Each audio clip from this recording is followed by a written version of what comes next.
నమస్కారం.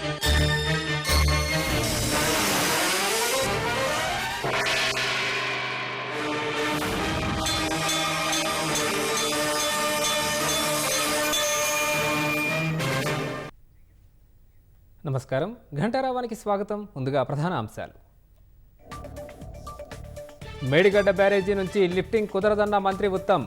ఎల్లంపల్లి నుంచే నీళ్లు ఎత్తిపోస్తామని స్పష్టీకరణ.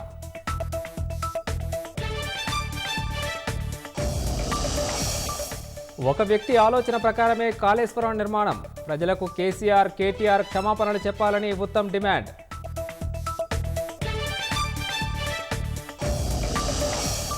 కేసీఆర్ను బద్నాం చేసేందుకే కాళేశ్వరం ఎత్తిపోతలు ఆపేశారన్న కేటీఆర్.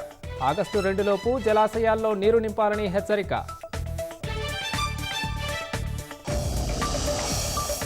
కార్గిల్ యుద్ధానికి సాక్షిగా లద్దాఖ్ నిలుస్తుందన్న ప్రధాని. దేశం కోసం జవాన్ల త్యాగాలు చరిత్రలో నిలిచిపోతాయని వ్యాఖ్య. లాభాలు ఆర్జించిన దేశీయ స్టాక్ మార్కెట్లు. 1293 పాయింట్లు పెరిగిన సెన్సెక్స్.